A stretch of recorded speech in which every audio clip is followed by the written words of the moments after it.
सूरज उगने से बदलते हैं ये धरा आसमां, चलते रहने से हो जाती है हर मुश्किल आसान। चिंता को छोड़ कर आओ कर ले मन में शुभ चिंतन, हर पल को कर ले सफल सफल कह रही है ये पवन। संवार ले सुधार ले कर समस्या का समाधान, संवार ले सुधार ले कर समस्या का समाधान, कर समस्या का समाधान, कर समस्या का समाधान, कर समस्या का समाधान, कर समस्या का समाधान, कर समस्या का समाधान। नमस्कार, आदाब, सत श्री अकाल मित्रों, स्वागत है एक बार पुनः आप सभी का समाधान कार्यक्रम में। एक ऐसा कार्यक्रम जो आपके प्रश्नों का उत्तर देता है, आपकी समस्याओं का समाधान करता है। हमें उम्मीद है कि आपकी समस्याएं दूर होती चली जा रही हैं और आप समाधान स्वरूप बनते जा रहे हैं। आपके चेहरे पे मुस्कान आती चली जा रही है। यही वास्तव में समाधान कार्यक्रम का लक्ष्य है और हमें हमेशा मुस्कान देते हैं, समाधान देते हैं आदरणीय राजयोगी सूर्य भाई जी। आइए आज की इस कड़ी में उनका अभिनंदन करते हैं और आपके प्रश्नों के साथ उनसे मुखातिब होते हैं। प्रता जी, आपका बहुत बहुत स्वागत है, अभिनंदन है। प्रता जी, बहुत सारे लोगों के जो प्रश्न और समस्याएं आ रही हैं, उत्तर जब उनको मिलते हैं, समाधान मिलते हैं, तो सचमुच उनके चेहरे पे मुस्कान आती चली जाती है। जब लोग अपने अनुभव सुनाते हैं तो बड़ा ही आनंद आता है। आपके पास ऐसे कुछ अनुभव अभी रिसेंटली आए? पिछले 5-7 दिन में मुझे रोज एक गुड न्यूज़ मिलता रहा जी। और एक बहुत अच्छा न्यूज़ तो स्टूडेंट्स का था। अभी एग्ज़ाम हुए हैं, कहीं चालू हैं, तो बच्चों में बहुत कॉन्फिडेंस आया है, भय उनका ख़त्म हुआ है और वो बिल्कुल कॉन्फिडेंट हो गए हैं कि अब हमारे इतने मार्क्स आएंगे ही। ऐसे तो कई बच्चों के समाचार आए हैं, लेकिन एक बहुत सुंदर बात जिसको मैं अपने दर्शकों को कहना चाहूँगा, महाराष्ट्र नासिक एक डिस्ट्रिक्ट है, वहाँ कोई बहन 10 साल से बहुत परेशान थी, न सो पाती थी और गोलियां ही गोलियां खा रही थी। उनका परिवार भी उनसे बहुत परेशान था। मात्र समस्या क्या थी? यही नींद ना आना, बहुत इरिटेट रहना। और जब मनुष्य इरिटेट होता है तो उसके बोल बिगड़ जाते हैं, तो दूसरों के बिगड़ जाते हैं। इससे घर में वातावरण में अशांति बहुत रहती थी। तो उसकी एक सखी ने मेरे से 10-12 दिन पहले फ़ोन किया था। मैंने सिंपल विधि जो हम सबको बताते हैं और जिसका इफ़ेक्ट सचमुच चमत्कारिक है।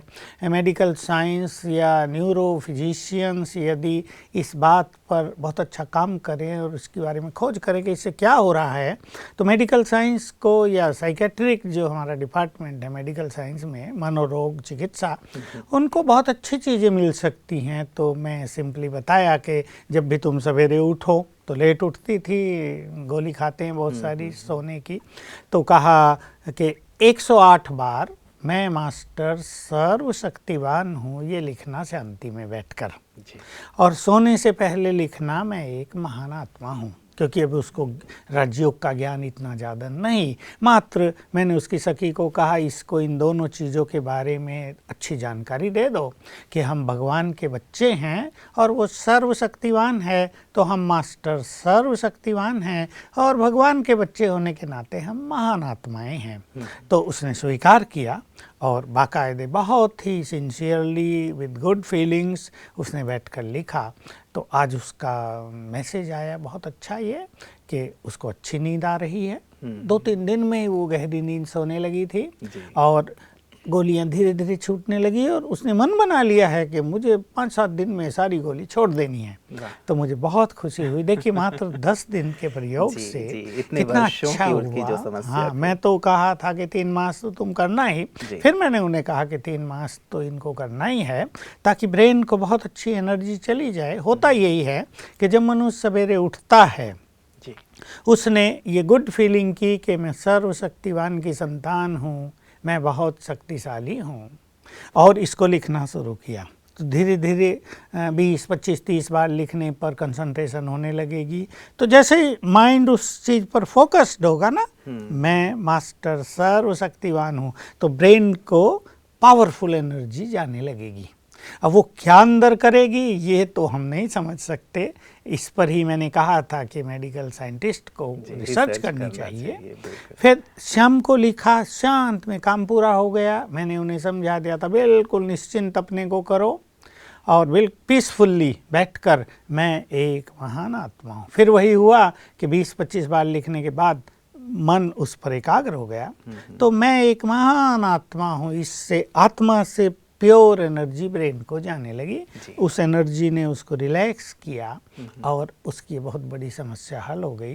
तो ये बहुत सुंदर एक समाधान है राजयोग के माध्यम से कि हम अपने संकल्पों को बदलें, तो वो चिंताओं के जो संकल्प होते थे और इरिटेशन के जो बहुत नहीं, मन एकदम क्रोध में या उसने मुझे ये कहा, उसने ये कहा, सारा दिन ये चलता था। सोते समय खास कल उससे ऐसा बदला लूंगी, ये करूंगी, मन उसको ये सब चलता है।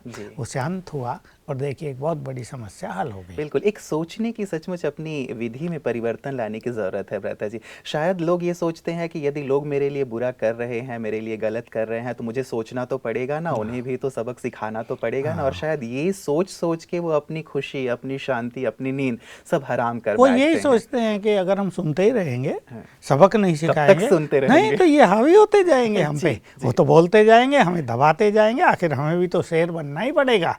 तो वो फिर रिवेंजफुल होकर और बुरा बुरा बोलते हैं और इससे घरों में अशांति होती है। तो वास्तव में सत्य यही है, विचार बदल दो, सोचने का तरीका बदल दो, समस्याएं बदल जाएंगी।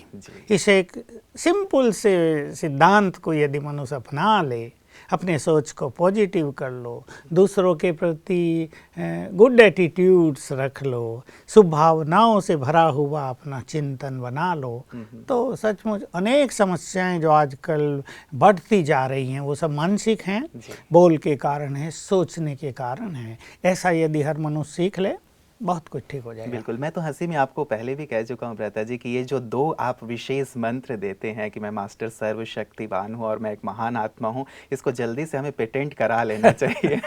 नहीं क्या मैं अमेरिका न करा ले? नहीं, ये भारत की चीज़ है और ये स्वयं भगवान के द्वारा दी हुई चीज़ है। देखिए मैंने इस पे लोगों से एक्सपेरिमेंट कराए, भिन्न भिन्न बीमारियों में कराए, समस्याओं में कराए, जो राजयोग नहीं करते, जिनकी कंसंट्रेशन होती नहीं, उनसे कराए, और जब रिजल्ट बहुत गुड आए, हजारों लोगों के रिजल्ट आ गए, कोई 10-20 के नहीं, तो हमें विश्वास हो गया कि ये दोनों चीज़ें बहुत ही ज़बरदस्त प्रभाव रखती हैं। तो मैं बहुत सारी समस्याओं में भी इनका प्रयोग कराता हूँ, और वो मनुष्य जो इनको बहुत सिंसियरली कर ले और विद एक्सेप्टेंस मैं ये हूँ, और चित्त को थोड़ा सा भी शांत कर ले, बाकी शांति तो ये संकल्प कर देंगे, लेकिन मनुष्य थोड़ा सा अपने को स्टेबल कर ले 2-5 मिनट भी, और मन बना ले कि मुझे ये अब लिखना है, तो सचमुच ये बहुत सुंदर चीज़ है। बिल्कुल भ्राता जी, मैं आपको मेल्स की ओर लिए चलता हूँ। ये भ्राता जी हमारे पास 2 मेल आए हैं और दोनों ही अमेरिका से हैं, और इन मेल्स में इन्होंने जो विशेष, वैसे तो लंबे चौड़े हैं ये मेल, लेकिन इनका एसेंस ये है, एक ने कहा कि इनके बच्चे की शादी 15 साल पहले हुई, पहले तो शादी होने के बाद सब कुछ ठीक ठाक चलता रहा, लेकिन अब दोनों पति पत्नियों के बीच बहुत मनमुटाव रहता है, झगड़ा होता रहता है, और इस कगार पे बात आ गई है कि अब डिवोर्स की नौबत आ गई है। और दूसरा भी मेल, उसका भी एसेंस भ्राता जी ऐसा ही है कि 5 साल हुए हैं शादी को और लगभग ऐसी ही स्थिति है। ये चाहते हैं कि कुछ समाधान इसका आप प्रदान करें। देखिए करंट समस्या और बहुत बड़ी समस्या समाज में बढ़ती जा रही है। इसके मूल कारणों पर हमें गहराई से ध्यान देना पड़ेगा, समाज को ध्यान देना पड़ेगा, हमारा जो एजुकेटेड तबका है उसको ध्यान देना पड़ेगा। मेरे पास भी ऐसे लोग आते हैं और लड़की कहती है क्या है, नौकरी कर लेंगे ना, अपना जीवन गुजार लेंगे, इसमें क्या है, हम क्यों इनके साथ रहें ऐसे संघर्ष में। लेकिन मैं उन्हें समझाता हूँ, जीवन गुजार लेना, नौकरी कर लेना, सैलरी ले लेना, चलो 40-50 हज़ार तुम्हें सैलरी मिल गई, तुम्हारे 2 बच्चे, लेकिन और क्या क्या होता है वो अभी तुमको पता नहीं है। जब समाज के लोग तुम्हें उल्टा सुल्टा बोलने लगेंगे, जब तुम्हें अनेक संघर्षों से गुजरना पड़ेगा, जब कभी जीवन में तुम अकेलेपन की फीलिंग करोगी, तब क्या होगा उसके बारे में तुम्हें अभी परिचय नहीं है। तुम तो केवल ये सोचते हो बस मैं तो अलग हो जाऊं, छोड़ूं इस झंझट को और मैं तो अपना जीवन जी सकती हूँ। तो मैं इन बातों पर बहुत अच्छी तरह विचार करता हूँ। लोग मेरे सामने ही आते हैं ऐसे मिस्टर भी और मिसेज भी, दोनों पति पत्नी, और ये समस्या रखते हैं। मैं देखता हूँ कि इसका मूल कारण कहाँ प्रारंभ हुआ। नहीं तो भारत में तलाक अब से 30-40 साल ये समस्या वैसे ही ब्रता जी अमेरिका की है, लेकिन लगता है कि भारत में भी ये समस्या बहुत ज्यादा बढ़ती चली जा रही है। वेस्टर्न वर्ल्ड में ये बहुत चली थी, लेकिन इसका प्रभाव पिछले 5-7 साल में तेजी से भारत में आ गया है। पहले मैं वही कह रहा था कि अब से 30-40 साल जब हम छोटे थे तलाक हुआ है फलाने का, मुश्किल से कभी कोई बात सुना करते थे। बड़ा अजीब सा लगता लोग था। उसको कहते थे ये क्या हो गया भाई। अनेक तरह की सहानुभूति उनके प्रति लोग रखते थे, विशेष रूप से बहन के प्रति। अब इसका क्या होगा भाई, संभालो इसे। आज ये बात कॉमन हो गई और कोर्ट में केसेस भरे पड़े इन चीज़ों के। क्या हुआ, जरा गहन चिंतन करेंगे। एजुकेशन बढ़ी हमारे देश में, पिछले 40 साल में बहुत एजुकेशन बढ़ गई ना, और 20-25 साल में तो कन्याएं, लड़कियां सब हायर एजुकेशन में हाईएस्ट पोजीशन पर पहुंचती जा रही हैं। ये बहुत ही सुंदर बात है, हमारे लिए गर्व की बात है कि जहां लड़कियों को स्कूल में भेजते हुए गांव के खास लोग बिल्कुल हिचकते थे कि नहीं ये हो जाएगा वो हो जाएगा, आज हमारी सभी बहनें, छोटी बहनें हाईली एजुकेटेड हो गई हैं। हमारे लिए बहुत सुंदर बात है, हमारे देश के लिए बहुत ही गर्व की बात है। नहीं तो विदेशी लोग सोचा करते थे भारत की नारी तो अनपढ़ है, उसको किधर भी मोड़ दिया जाए वो मुड़ जाती है, वो तो राष्ट्र निर्माण में कोई अहम भूमिका नहीं निभा सकती है। अब एजुकेशन ने अपना ये रंग दिखाया है। अब समस्या कहाँ हुई कि दोनों एजुकेटेड हैं। अब मान लो दोनों ने इंजीनियरिंग कर ली है, दोनों की सैलरी 60,000 है, 70,000 है, दोनों के पास डिग्री है, दोनों ही जॉब पर जाते हैं, तो कौन झुके। समस्या ये हो गई। लड़की सोचती है मैं भी तो कमाती हूँ। पहले क्या होता था, पुरुष कमाता था, उसको ईगो रहता था, तो चलो बहन जो है वो थोड़ी दब के, थोड़ी शांत, भाई उसको वैल्यू देनी पड़ेगी क्योंकि वो घर चलाता है। अब वो कहती है मैं भी तुमसे कम थोड़ा है, तुम शेर तो मैं सवा शेर। तो ये इस एजुकेशन ने हमारी मनुष्य के अंदर ईगो को बढ़ा दिया, अहम को बढ़ा दिया है। होना ये चाहिए था कि मनुष्य जितना विद्या प्राप्त करे, विद्यापति बने, वो उतना विद्या के अनुरूप उसका जीवन हो। जो विद्या मनुष्य को विनय न सिखाए, नम्र न बनाए, ईगोलेस न बनाए, अहंकार को बढ़ा दे, वो विद्या, वो एजुकेशन वास्तव में इंफॉर्मेशन, केवल डिग्री ओरिएंटेड, तो इससे मनुष्य को कुछ विशेष लाभ नहीं हो रहा है। तो एक और एजुकेशन बढ़ रही है, डिग्रियां मिल रही हैं, नो डाउट बहुत अच्छा हो रहा है, लेकिन दूसरी ओर ये टकराव बढ़ते जा रहे हैं। तो इसमें मनुष्य को क्या करना पड़ेगा कि जो उनमें से समझदार हो, एक झुके, एक चुप रहे, एक ईगोलेस बने। जहाँ मनुष्य में ईगो होता है वहाँ सबसे बड़ी मुश्किलात ये होती है कि कोई भी व्यक्ति अपनी कमी को एक्सेप्ट नहीं करता, और जब एक्सेप्ट नहीं करते तो लड़ाई होती है, टकराव होता है, डिबेट्स होती है, कन्फ्यूजन पैदा होते हैं, मिसअंडरस्टैंडिंग होती हैं। अगर बहुत अच्छी समझदारी हो, एक ने कहा दूसरा माने, एक ने कोई बड़ी बात भी कही और मान लो गलत भी है, उसे क्लैरिफाई करें कि भाई ऐसे नहीं ऐसे। तो मैं ये कहूँगा कि इन दोनों केसेज में एक को तो समझदार बनना ही पड़ेगा। दोनों ही बुद्धिमान हैं, लेकिन बुद्धिमानी के साथ अब बने समझदार, एक समझदार बने। कहीं बहन को बनना पड़ेगा, कहीं भाई को, जो भी सोचे कि मैं बुद्धिमान हूँ वो समझदार बने। और समझदार मनुष्य का कर्तव्य है थोड़ा झुक कर चलना, दूसरे की बात को भी सम्मान देना, टकराव को अवॉइड करना, क्योंकि ब्रेक कर दें परिवार टूट जाएं। वैसे ये शब्द ही कितना बुरा है, टूटना, जोड़ने की बात कितनी प्रिय है। परिवार टूट जाएं, दोनों अलग अलग हो जाएं, पहले तो दो परिवारों पर कितना बुरा इफेक्ट होता है। तो समाज में एक बहुत ज़्यादा अशांति फैलती है। विचार करें बच्चों पर क्या इफेक्ट होता है। अभी इनके बच्चे अभी छोटे ही होंगे, अब छोटे बच्चों की मानसिकता पर इनके व्यवहार का प्रभाव कितना गहरा पड़ेगा और उनका भविष्य कैसा होगा। मैं हमेशा एक चीज़ कहता हूँ, माताओं को सिखाता हूँ, आपके घर में एक 1-2 साल का भी बच्चा है ना, 1 साल का सबसे छोटा हो गया। आपके घर में लड़ाई हो रही है, अशांति हो रही है, आप ये नहीं जान रहे कि बच्चा है वो तो सोया हुआ, उसको क्या पता, लेकिन वो उस अशांति की वाइब्रेशंस को रिसीव कर रहा है और धीरे धीरे उसके अंदर इरिटेशन बढ़ता जा रहा है। और जब वो बड़ा होगा 5-7 साल का ही, वो एग्रेसिव होना शुरू कर देगा, उसके मन में भी क्रोध आएगा, अशांति का लक्षण बिल्कुल साफ उसके मन में दिखाई देगा। तो जो इस तरह सोच रहे हैं उनको ये ज़रूर सोचना चाहिए कि हमारे झगड़ों का इफ़ेक्ट बच्चों पर गहरा होता जा रहा है, और अगर 100 परिवारों में ऐसा हो रहा है, उनके 400-500 बच्चे इस तरह से प्रभावित हो रहे हैं, तो हम समझ सकते हैं समाज का और देश का क्या हाल होगा। इससे उनमें अशांति होगी। इसलिए एक समझदार बने, घर में पीसफुल एटमॉस्फेयर बनाएं ताकि बच्चों का भी भविष्य सुंदर हो, माँ बाप भी बहुत खुशी से निश्चिंत होकर रहे ना। छोटी मोटी बातें परिवारों में आती हैं, गलती किसी की भी हो सकती है,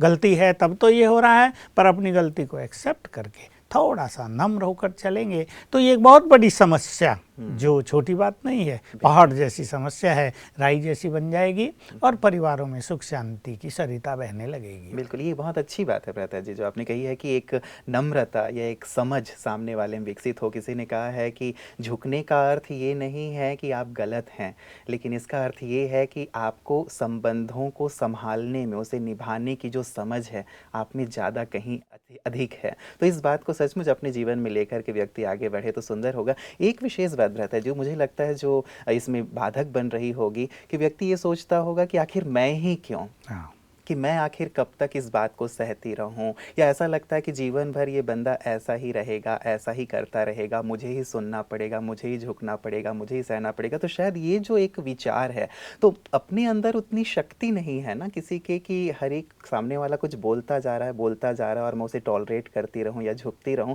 तो ऐसी स्थिति में क्या करे फिर? हाँ, मैं इसमें 2 चीज़ें कहूँगा। एक तो हर व्यक्ति को ये अच्छी तरह जान लेना चाहिए कि झुकना ही महानता है।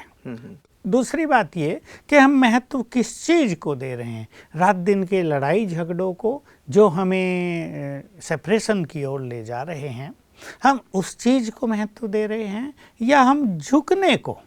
देखिए, जरा सा झुकेंगे तो एक बहुत बड़ी प्रॉब्लम हल हो जाएगी। मतलब एक संबंध हमेशा कायम रहेंगे। दूसरा, संबंधों में एक चीज़ पर और ध्यान देना चाहिए, दोनों को ही, पति पत्नी के संबंध में विशेष के, मान लो पत्नी ने कुछ गलती की है, शादी से पहले वो कुछ गलती कराई है और पति को पता चल गया है कहीं से, उसने ही बता दिया है प्यार में या कुछ और हो गया है।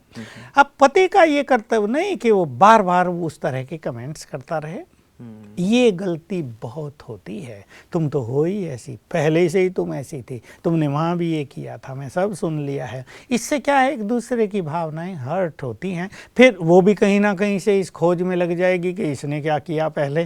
तो एक गलत रिसर्च और फिर गलत कमेंट्स, तुम भी ऐसे हो।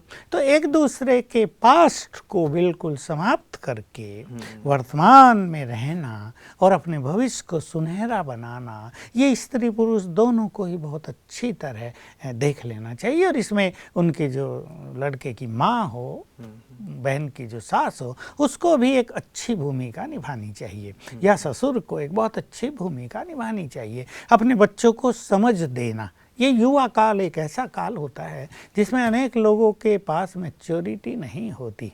वो तो अपने जो अंदर भरा हुआ उस गुब्बार को निकालना चाहते हैं, दूसरे पर उसका क्या इफ़ेक्ट होगा इसकी कोई जानकारी उन्हें नहीं होती है।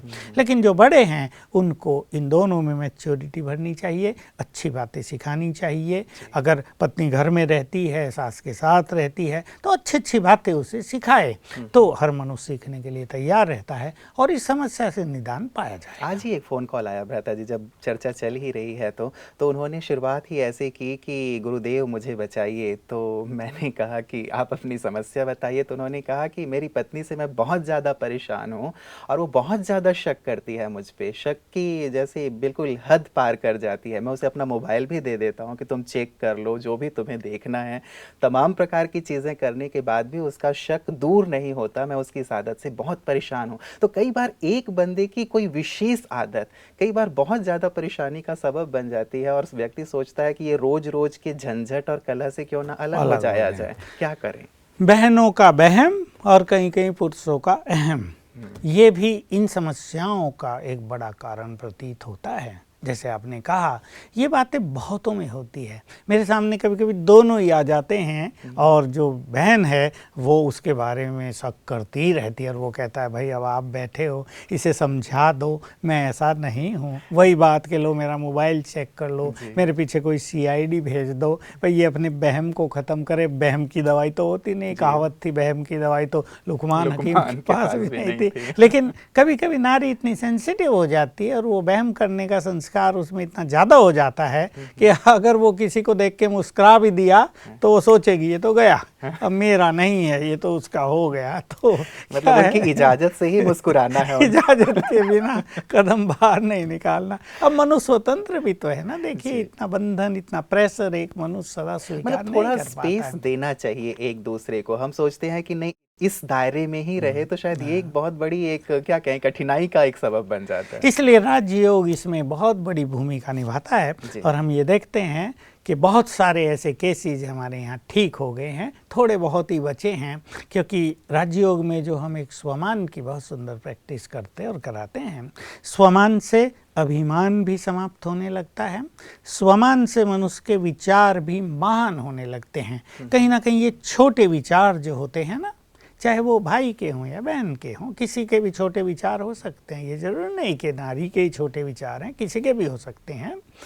राजयोग और स्वमान के अभ्यास से ये विचार महान बनने लगते हैं, एक दूसरे के प्रति एटीट्यूड्स भी बदल जाते हैं।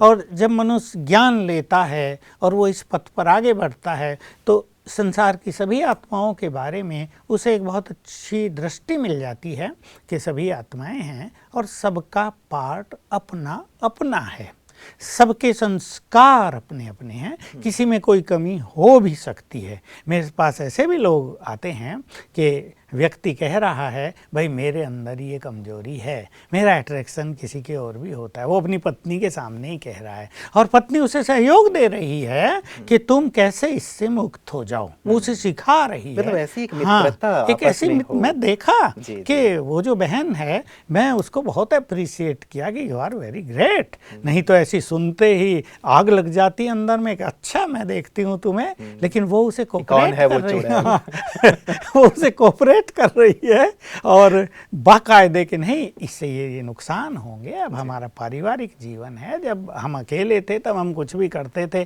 किसी के प्रति भी अट्रैक्ट होते थे, हम एक बंधन में बंधे हुए हैं। अब समाज का बंधन है और परिवार भी हमारे बच्चे हैं, अब ये बातें नहीं।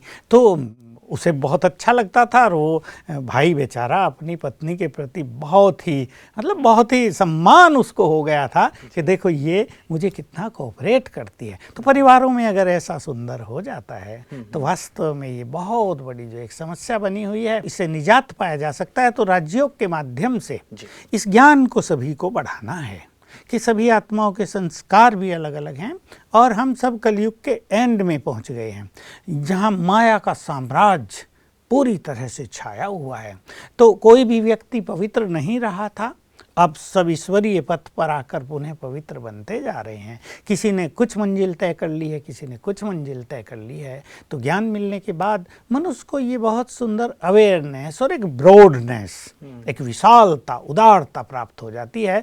तब मनुष्य दूसरे की छोटी मोटी मिस्टेक को नेगलेक्ट करने लगता है और जो ये संबंधों की मधुरता है इसको महत्व देने लगता है, क्योंकि उसे ये आभास हो जाता है कि अगर हमारे अंदर टकराव जरा भी रहेगा तो न तो हमारी कंसंट्रेशन होगी, न हम जीवन का सच्चा सुख ले पाएंगे। जीवन जो एक बहुत सुंदर चीज़ है, मनुष्य जीवन जिसकी कीमत ही नहीं है, करोड़ों अरबों पद्मों रुपए भी कोई दे के मनुष्य को नहीं खरीद सकता है। जीवन कितनी बड़ी चीज़ है, इस जीवन को हमें एंजॉय करना है तो अपने विचारों को भी सुंदर रखना है। फिर मैं वही बात कहूँगा इन दोनों कपिल्स के लिए, विदेश में ये रहते हैं, अब बुद्धिमानी के साथ समझदार भी बनेंगे।